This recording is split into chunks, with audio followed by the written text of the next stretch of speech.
Hello, কি অবস্থা সবার? আজকে যে বইটা নিয়ে কথা বলবো, সে বইটা আমি গিফট পেয়েছিলাম আমার জন্মদিনে। সেটা হচ্ছে লাইটে দেখা যাচ্ছে না, সরি।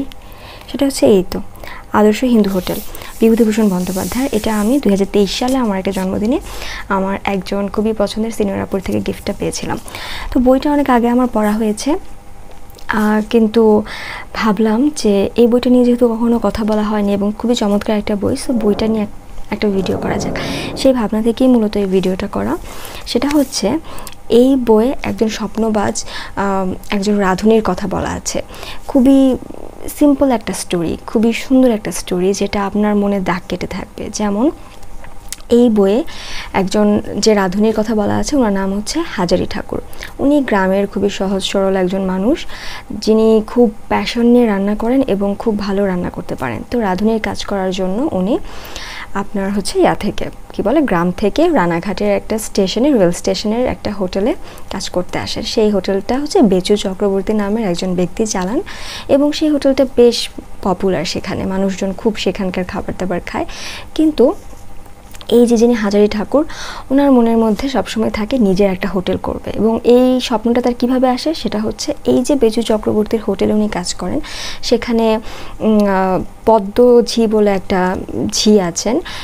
সে দেখা যায় বিভিন্ন সময়ে এখান থেকে খাবার চুরি করে নিয়ে যায়, বা যে খাবারটা হচ্ছে বেঁচে যায় বারবার ঝগড়াঝাটি করে নিজের মতন করে বেশি করে নিয়ে চলে যায়। এরকম অনেক অনিয়ম, এবং দেখা যায় যে যারা কাস্টমার তাদেরকেও অনেকটা উনি নিজের মতো করে রান্না বান্না করতে পারে না। তেল কম দাও, এটা কম দাও, ওটা ওভাবে করো, এই জিনিসটার মধ্যে ওনার ভালো লাগে না। ওনার মনে হয় যে মানুষকে মন থেকে রান্না করে খাওয়াবে, কিন্তু নিজের হোটেল না হওয়ার কারণে যেটা হয় সেটা সে করতে পারে না।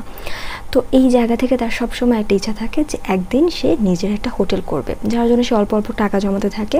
কিন্তু এর মধ্যে কি সমস্যাটা হয়, সেটা হচ্ছে এই যে পদ্মঝি এবং আরও অনেকে তার উপর বিরক্ত থাকে, যারা সবসময় তাকে নিয়ে বিভিন্ন রকম কথা বলে। তো একটা চান্স আসে এরকম সময়, তাকে চোর অপদস্থ করে সেই হোটেল থেকে বের করে দেওয়া হয়। হাঁড়ি পাতিল এরকম অনেক কিছু চুরি যায়, সেখান থেকে বের করে দেওয়া হয়। তো এখান থেকে তার জীবনে একটা নতুন মোড় আসে। সেটা যেমন যে সে তখন বের হয়ে যায়, বিভিন্ন জায়গায় ঘোরাঘুরি করে, প্রত্যন্ত অঞ্চলে ঘোরাঘুরি করে। এরকম করতে গিয়ে তার বেশ কিছু মানুষের সাথে পরিচয় হয়, এবং সেখানে বেশ ভালো ভালো মানুষের সাথে ওনার পরিচয় হয়, যারা ওনার রান্না খেয়ে খুব প্রশংসা করে। এবং একটা সময় ওনাকে দরিদ্র মানুষ থেকে শুরু করে এবং বড়লোক মানুষও ওনার প্রতি একটা থাকে না, একসাথে কথা বলে আস্থা তৈরি হয়। সেই মানুষগুলো তাকে 3 জন মানুষ এরকম থাকেন, যারা ওনাকে কিছু টাকা ধার দেয়, এবং সেখান থেকে উনি একটা হোটেল দিয়ে বসে। এবং তার হোটেলটা আস্তে আস্তে অনেক বড় হয়ে যায়। সেটা রানাঘাটের যে স্টেশন, সেটার বাইরেও তার নাম চলে যায়। এবং ওখানে উনি নিজের মন মতন রান্না করতে পারে। ওখানে কোনো রকম 2 নাম্বারই থাকে না। ওখানে উনি নিজের ইচ্ছা মতো ভালো করে রান্না বান্না করতে পারেন। নিজের যে শিল্প, রান্নার যে শিল্পটা, ওটাকে উনি একদম মনের মতো করে দিয়ে রান্নাটা করেন, এবং সেখানে সে একটা আত্মতৃপ্তি পায়। এখানে আসলে নিজের কাজ করা বা নিজের উদ্যমে একটা ব্যবসা করার যে আনন্দ, সেটাকে এত সুন্দর ভাষা, এত সুন্দরভাবে যে তুলে ধরা হয়েছে।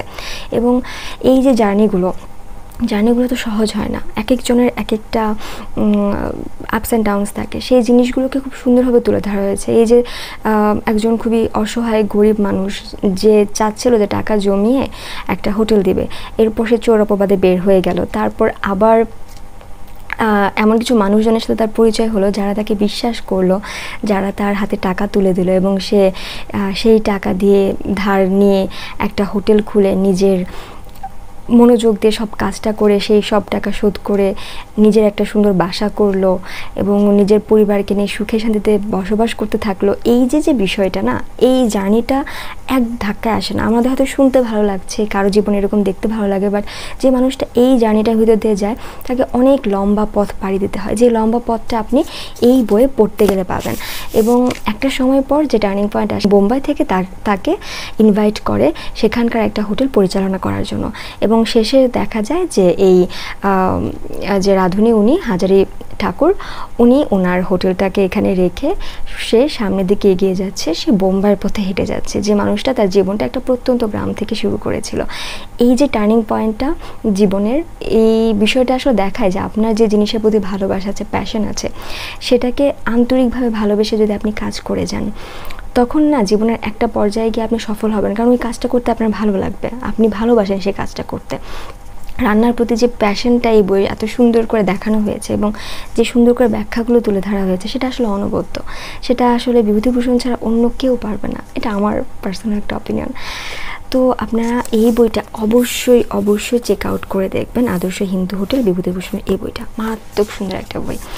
তো আজকের ভিডিওটা আমি এখানে শেষ করছি, দেখা হচ্ছে পরে কোনো ভিডিওতে, সে পর্যন্ত ভালো থাকবেন, ধন্যবাদ।